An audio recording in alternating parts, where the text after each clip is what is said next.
ang lokal nga gamhanan sa San Carlos ng hatag og ayuda sa mga biktima sa Bagyong Yolanda niadtong Nobyembre 25, 2013 dito sa City Hall lobby pagkatapos sa naandang flag raising ceremony sa mga kawani matag adlaw Lunes. Sa maong higayon, giapilusab sa pagpanghatag ang mga hinabang gikan sa Philippine Red Cross, Negros Occidental Chapter o Bacolod Chapter nga 49 ka mga pinutos nga bugas humay o binutilyang tubig. Lakip usab nga gitunol ni Mayor Gingo Valmayor ang donasyon gikan sa mga mayor nga migraduar sa University of St. La Salle Bacolod diin siya usa-usab ka alumnos sa maong tulungaan. Ang cheque nga donasyon nagkantidad og 20,000 ka pesos nga gidawat ni City Social Welfare and Development Officer Cynthia Mirande. Mikabat sa 152 ka balay ang nahimong biktima sa hilabihang kakusog nga Bagyong Yolanda nga miigo sa Bisayaan niadtong Nobyembre 8 niining tuiga. Ang mga balay nga hingpit nga naguba mikabat ngadto sa 49 ug silang gihatagan og tag 10,000 pesos nga hinabang. Samtang kadtong dili hingpit ang kadaot, miabot usab sa 103 ka balay nga nakadawat og tag 3,000 pesos. Aron matino sa kagamhanan na ang salaping hinabang madapat gayud sa naapektuhan nga balay, kini magpadala og mga tawo aron makita nga kini gigamit sa pagpaayo sa tagsa-tagsa ka balay. Sa mensahe nga gipabot ni Mayor Gingo Valmayor sa paghimo sa seremonyas, siya nagkanayon nga ang dakbayan sa San Carlos palaran kaayo kung itanti sa uwang lugar sa Kabisayaan nga naigo sa super bagyong Yolanda sa miaging makusog nga mga linog nga mitayog sa probinsya sa Bohol ug silingang dapit sa Negros Oriental ug sa ubang mga kalamidad nga migo sa uban pa nga mga dapit. Dugang paniya nga importante gayud kaayo nga ang mga katawhan mahibalos sa matang sa mga kalamidad ug unsa ang mga angay nga himuon. Iya usab nga gihangyo nga kun ang kagamhanan mohatag na og kasuguan sa pagbiya sa ilang tagsa-tagsa ka panimalay aron makalikay sa mga katalagman, dili unta sila magmagahi tungod kay alang man kini sa ilang kaayuhan.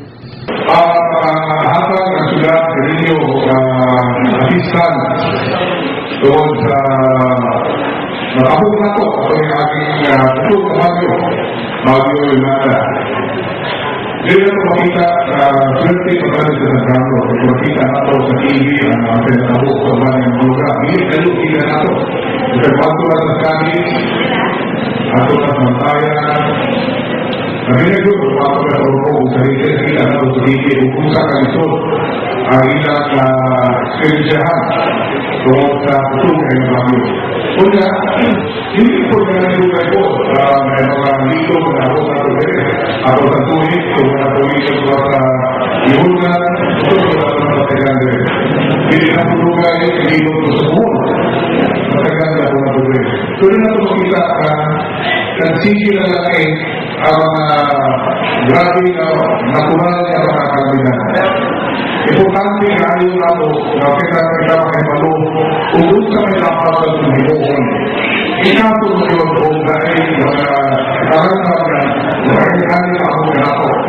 Ang ilo kung galing na nakipalo ko sa ayaw galing yung Bagyo kay doon sa mga itrolia so ayaw mo na kamalata. Sa kasimana pa, kapalo na ang tayo mo. Na ito patay po na kami. So kita na nagkakasibara. Inuha ngayon na mapunta ang mga tumahila at tumahawa. Kaya importante na i-participation at mahimo ito. Kung wala po mula kao, kaya gusto ko i-agri ka ninyo, umaag ka ninyo, kakita ka na nakapagpil na mga. Muna, kung nakanahon ka kamahangyo ko ng syudad ka ninyo. Kamu makulit na ta. Kay usog ang Bagyo. Kung makulit na ta, kay basi mamahain ta.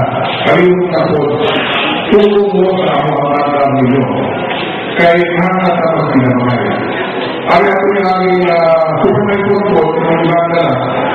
Kaya mga pinakapamilya, Philippines Barangay 1, hindi sila kumalhin. Tungkol sa kailangan nilang person. Okay na po yun. ulit ko, basta ihangin sa mga ko, kung kamo na yung hangin na mo, kasi kaya po niya mo balibat. Kaya na ko ito sinangay. So, importante yun, kasi niya ako isubok ninyo, o ihabra ninyo, kalipahan ng inyong kalihan. Hindi na ninyo, kundi sa pagkalan. Kaya akong gusto na kami ipilit na mag-upisan na magkakaroon ang responsibilidad sa katihan o pagkagat ninyo na magkakako ang responsibilidad sa Carlos.